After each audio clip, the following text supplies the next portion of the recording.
Dean start ஆன உடனே ஒரு சைடுல 20s is the time to have fun, love, live life, explore, experiment இப்படின்னு அடுக்கிக்கிட்டே போனாலும், இன்னொரு சைடுல மேல படிக்கணும், வேலை பார்க்கணும், கரியர் பில்ட் பண்ணணும், காதல் பண்ணணும், கல்யாணம் பண்ணணும், அட்லீஸ்ட் ஒரு குழந்தையாச்சும் பெத்துக்கணும் இப்படின்னு சொல்லிக்கிட்டே போவாங்க. 10 வருஷத்துல இவ்ளோ பண்ண முடியுமா? இத நெனச்சு நெனச்சு ஒவ்வொரு வருஷம் தாண்ட தாண்ட நமக்கு பயம் தான் கூடிக்கிட்டே போகும். இந்த இம்பார்ட்டன்ட்டான ஃபேஸ்ல அதுவும் காலேஜ் முடிச்சு ஒரு ஜாப்க்கு ஃப்ரெஷரா போறீங்க. இந்த மாரி ஃபேஸ்ல இதெல்லாம் நீங்க பண்ணீங்கன்னா மல்டி மில்லியனரா ஆயிருவீங்க. அப்படின்னு சொல்ற வீடியோ இது கிடையாது. என் எக்ஸ்பீரியன்ஸ்ல நான் கேட்ட, பார்த்த விஷயங்கள் என்னைய இன்ஸ்பயர் பண்ணி எனக்கு ஒரு டைரக்ஷன் குடுத்த விஷயங்கள பத்தி தான் இன்னைக்கு நம்ம இந்த வீடியோல பார்க்க போறோம். அண்ட் வித்தவுட் ஃபர்தர் அடியூ வாங்க வீடியோக்குள்ள போலாம். ஆனா அதுக்கு முன்னாடி நீங்க இன்னும் இந்த சேனலுக்கு சப்ஸ்கிரைப் பண்ணலனா மறக்காம சப்ஸ்கிரைப் பண்ணிருங்க. சோ எந்த வீடியோஸ் புதுசா போட்டாலும் உடனே உங்க ஃபீடுக்குள்ள வந்துரும். But first let's set the scene. In your 20s everyone is lost. Like everyone. And that's okay. இன்னைக்கு Bill Gates, Elon Musk, Rajini, Kamal, Dhoni மாதிரி யாரை எடுத்தீங்கனாலுமே அவங்கவுங்க இந்த 20ஸ்ங்கிற ஏஜ் ரீச் பண்ணதுக்கு அப்புறமே நம்ம வாழ்க்கை எதை நோக்கி பயணம் பண்ணிக்கிட்டு போயிட்டு இருக்கு அப்படின்ற கேள்வியை கண்டிப்பா ஒரு தடவையாச்சும் கேட்டிருப்பாங்க. பட் அவங்க என்ன டிஃபரெண்டா பண்ணாங்கன்னு பாத்தீங்கன்னா தே ஸ்டார்டட் எக்ஸ்ப்ளோரிங். ஒரு 4 பாதம் அவங்க கண்ணுக்கு முன்னாடி இருக்குன்னா அவங்க சரி நம்ம தொலைஞ்சிட்டோம், நம்ம இங்கேயே இனிமேட்டு இருந்துருவோம் அப்படின்ட்டு அவங்க யாருமே இல்ல. Every one start exploring. 4 பாதை இருக்கு. ஆனா 4 பாதையிலும் போய் பார்க்கிறேன். என்னதான் இருக்குன்னு பார்ப்போம். நம்ம வாழ்க்கை எதை நோக்கி போதோ போகட்டும். அதிலிருந்து நம்ம என்ன கத்துக்கலாம் அப்படிங்கிறத அவங்க எல்லாருமே பார்த்தாங்க. நம்ம வெறும் அவங்களோட சக்சஸ் ஸ்டோரீஸையோ இல்லைன்னா அவங்க இன்னைக்கு எப்படி இருக்காங்க, இன்னைக்கு எப்படி எல்லா பிரஸ் மீட்லயும் எதுலயும் சிரிச்சுட்டு இருக்காங்க, நல்லா இருக்காங்க அப்படின்றத பார்த்து நம்ம இதுதான் வாழ்க்கை அப்படின்னு நினைச்சுக்கிட்டு இருக்கோம். ஆனா அவங்களுக்கு பின்னாடியிலயும் வெட்கப்பட்ட, வேதனைப்பட்ட, துக்கப்பட்ட, துயரப்பட்ட சம்பவங்கள் நிறையவே இருக்கும். அதுவும் சின்ன சின்ன அவங்களுக்குள்ளேயே இருக்க டைம்ல இருந்த கேள்விகளும், டவுட்ஸ் அவங்கள பத்தின செல்ஃப் டவுட்ஸ் இருக்க கொஸ்டின்ஸ்லாம் எதுவுமே வெல் டாக்குமெண்டட் கிடையாது. So to remember that being lost is very normal. But how you react to being lost is what defines your individuality. நீங்க யாருன்ற இண்டிவிஜுவாலிட்டியை டிஃபைன் பண்றது எப்படி ரியாக்ட் பண்றீங்கன்றது தான் இருக்கு. It's to the next thought.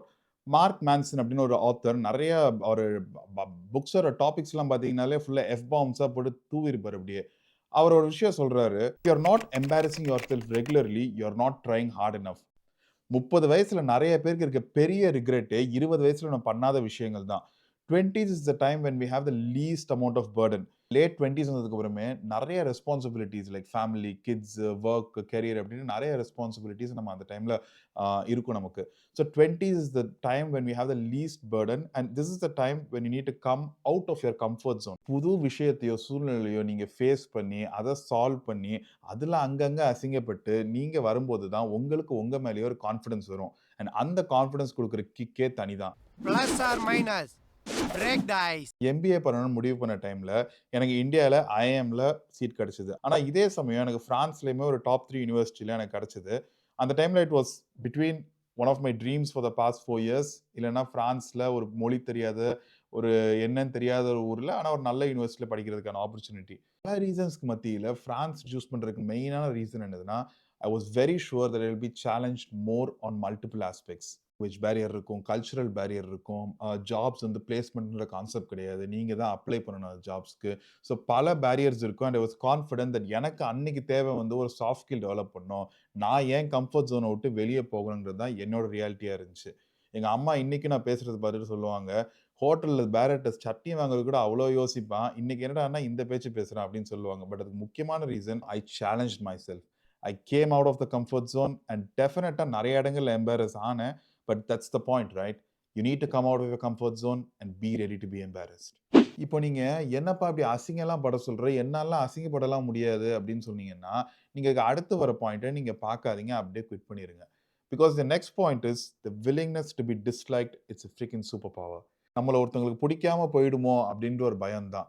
Early 20ஸ்ல especially நம்ம புதுசா ஒரு ஜாபுக்கு போறோம், ஒரு புது கம்பெனி என்வாயர்மெண்ட்ல இருக்கோம். We are all people pleasers. என்ன சொன்னாலும் நம்ம எஸ் எஸ்ன்னு தான் சொல்லிக்கிட்டு இருப்போம். உங்க மேனேஜர் உங்களுக்கு நிறைய வேலை கொடுக்குறாரா? உங்களுக்கு ஒரு பேட் ஒர்க் கல்ச்சர் நாங்க கம்பெனில ப்ரொவைட் பண்றோம் அப்படின்னு சொல்றாங்களா? ஒரு பேட் ரிலேஷன்ஷிப்ல நீங்க என்டர் ஆக போறீங்க அப்படின்னு சொல்லுவோமா? We as humans we always want to be the bearer of good news. நீங்க என்னைக்குமே வந்து ஒரு நம்ம ஒரு கசப்பான சம்பவத்தை யாருக்கும் சொல்றதுக்கு வந்து ரொம்ப யோசிப்போம். பட் இன் ப்ரொஃபஷனல் கான்டெக்ஸ்ட் நீங்க எல்லா நேரத்துலயுமே நீங்க குட் நியூஸ் மட்டும் நீங்க சொல்ற மாதிரி இருக்க மாட்டீங்க. நிறைய இடங்கள் நீங்க பேட் நியூஸ் சொல்ற மாதிரி வரும், வேண்டான்னு சொல்றது வரும், நோன்னு சொல்ற விஷயங்கள் வரும். நீங்க ஒவ்வொரு தடவையும் சொல்லும் போதெல்லாம் of course you will be disliked. But do remember it's nothing personal. Professional லேடர்ல மேலே ஏற ஏற நீங்க ஒரு கம்பெனி வச்சிருக்கீங்க, நீங்க ஒரு மேனேஜரா இருக்கீங்க. நாளைக்கே ஒரு ஒரு எம்ப்ளாயி நீங்க ஃபயர் பண்ற மாரி விஷயம் வரும். இல்ல ஒரு நீங்க கசப்பான விஷயத்த உங்களுக்கு இன்கிரிமெண்ட் இல்லன்னு சொல்ற மாரி விஷயம் வரும். இந்த மாரி பல விஷயங்களுக்கு நெறைய இடங்கள்ல நீங்க பேட் நியூஸ் ஒரு பேரரா தான் இருக்க போறீங்க. டாக்ஸிக் ரிலேஷன்ஷிப்ல இருந்தீங்கன்னா, அங்க நோ சொல்ல கத்துக்கணும். ஒரு abusive friend if they are still your friend அவங்க உங்கள திருப்பி கலாய்க்கும் போதோ, ரொம்ப ஓவரா பெர்சனலா போம்போதோ, அவங்களுக்கு நோ சொல்ல கத்துக்கணும். நெறைய உங்க மேனேஜர் வேலை குடுக்குறாரா, அவங்களுக்கு இருக்கிறதுக்கு மேலேயே இன்னும் வேலை குடுக்குறாங்க, ஓவர் டைம் பார்க்க வைக்கிறாங்க, நோ சொல்லணும். இந்த மாரி விஷயங்கள்ல இருந்து தான் ஸ்டார்ட் பண்ணணும் first. And in a professional context R even in a personal context they would realise இந்த தப்பு அவங்க மேல இருந்துச்சுன்னா, அது அவங்களுக்கு புரியும். You should understand that there's nothing personal and it's all about you. எல்லாத்துக்கும் மேல முதல்ல உங்களுக்கு ஒரு ஜாப் கிடைக்கணும்ல. அந்த ஜாப் கிடைக்கிறதுக்கு first you have to know to deal with rejections. உங்கள வேண்டாம் அப்படின்னு சொல்றவங்களுக்கு, நீங்க எப்படி அந்த ரெஸ்பான்ஸ ஏத்துக்கிறீங்கங்கிறதுக்கு உங்களுக்கு மேனேஜ் பண்ண தெரியணும். நாடுகளுக்கு மத்தியில இந்தியாவுக்கு இருக்க பெரிய வளமே ஹியூமன் ரிசோர்ஸ் தான். மேக்ரோ எக்கனாமிக்கு என்னதான் இது ஒரு நல்ல விஷயமா இருந்தாலும், உங்களுக்கு ஸ்பெசிஃபிக்கா நீங்க வேலை தேடும்போது, இது ஒண்ணு தான் பெரிய பேரியராவும் இருக்க போது. ஒரு வேலைக்கு 1000 பேர் இருப்பாங்க. இது இங்க மட்டும் இன்னைக்கு கிடையாது. உலகத்துல எல்லா இடத்துலயும் இதே தான். நான் இந்தியால ஜாப் தேடி இருக்கேன். பிரான்ஸ்ல ஜாப் தேடி இருக்கேன். ஜெர்மனில ஜாப் தேடி இருக்கேன். எல்லா இடத்துலயும் ஒரு ஜாப் கிடைக்கிறதுக்கு முன்னாடி, ஏன் ஒரு இன்டர்வியூ கிடைக்கிறதுக்கு முன்னாடி, நான் கிட்டத்தட்ட 200 கம்பெனிக்காச்சும் நான் அப்ளை பண்ணியிருந்திருப்பேன். ஏன்னா உங்களுக்கு எக்ஸ்பீரியன்ஸ் இருக்காது. எதனால why should you stand out of the rest of the 1000 people who are also applying for the same job. So நெறைய ரிஜெக்ஷன்ஸ் ஃபேஸ் பண்ணுவீங்க. ப்ராபப்லி பெர்சனல் லைஃப்லயுமே நீங்க போய் ஒரு பொண்ணோட ப்ரொபோஸ் பண்ணா ரிஜெக்ஷன் நடக்கலாம். இந்த மாரி பெர்சனல் லைஃப்லயும் ரிஜெக்ஷன்ஸ் நெறைய வருது உங்க 20ஸ்ல தான். ப்ரொஃபஷனல் லைஃப்லயும் ரிஜெக்ஷன்ஸ் நெறைய வருது உங்க 20ஸ்ல தான். So you do need to understand how to deal with rejections and how you can come over from this and understand it is all normal. Rejections are also completely normal in your 20s. எல்லாத்துக்கும் மேல நான் பர்சனலா feel பண்ற ஒரு விஷயம் தான், always hold on to your inner child. உங்க early 20ஸ்ல especially with all the chaos that surrounds you, it is very easy to forget who you are. உங்க கூடயே அதிகம் ஸ்பெண்ட் பண்ற டைம் என்ன டைம்லனா உங்க 20ஸ்ல தான்.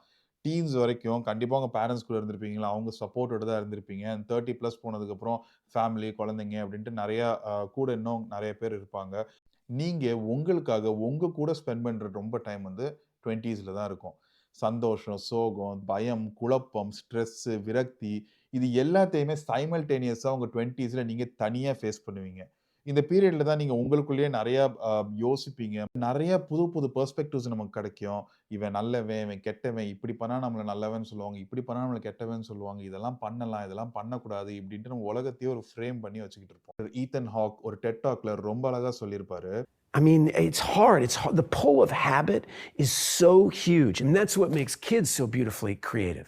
Is that they don't have any habits, and they don't care if they're any good or not. Right? They're not building a sandcastle, going, "I think I'm going to be a really good sandcastle builder." They throw themselves at whatever project you put in front of them, dancing, doing a painting, building something, any opportunity they have, they try to use it to impress upon you their individuality.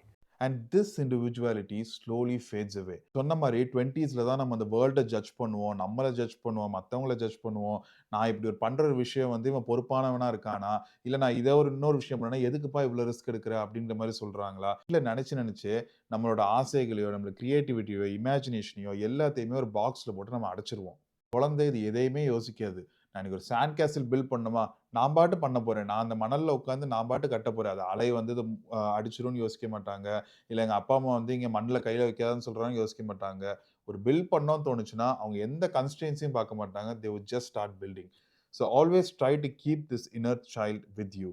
எந்த ஒரு social பிரஷர்னாலயோ, இல்ல எந்த ஒரு கன்ஸ்ட்ரெயின்ட்ஸ்னாலயோ நம்ம இத பண்ணக்கூடாதுன்னு நீங்களா decide பண்ணிக்காதீங்க உங்களோட வாழ்க்கையில. உங்களுக்கு பொதுவா அந்த கார்ட்டூனோ, இல்ல காமிக்ஸ் வச்சு உங்களுக்கு டீ ஷர்ட் போட ரொம்ப பிடிக்குது. பட் நீங்க இன்னைக்கு ஒரு இன்ஜினியரிங் ஜாப்ல, இன்னைக்கு ஒரு கம்பெனில வேலை பார்க்குறீங்க. அங்க எப்பயுமே ஃபார்மல்ஸ் தான் போடணும் அப்படின்னு சொல்லிடுறாங்க. It doesn't mean that you shouldn't leave your inner child away. நீங்க ஒரு டீ ஷர்ட் கம்பெனி ஆரம்பிக்கலாம். இல்லன்னா நீங்க வந்து ஒரு கார்ட்டூன்ஸ் வச்சு ஒரு டீ ஷர்ட் பில்ட் பண்ற மாரி ஒரு ஆன்லைன் ஸ்டோர் ஆரம்பிக்கலாம். எவ்வளவோ விதத்துல உங்க இன்னர் சைல்ட நீங்க இன்னமும் இன்டாக்ட்டா வச்சுக்கிறதுக்கான ஆப்ஷன்ஸ் இன்னைக்கு இருக்கு.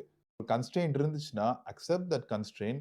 பட் எப்படி நம்மளோட இன்னர் சைல்ட எப்படி நம்ம சாட்டிஸ்ஃபை பண்ணலாம்? நான் எப்படி ட்ரை பண்ணலாங்கிறத உங்க இதுல ஒரு ஹசில் மாரி யோசிக்க ஆரம்பிங்க. காரணத்துக்காகவும் அந்த குழந்தைய உட்றாதீங்க. கோ பில்ட் தட் சாண்ட் கேசில். அடுத்த வீடியோல சந்திப்போம்.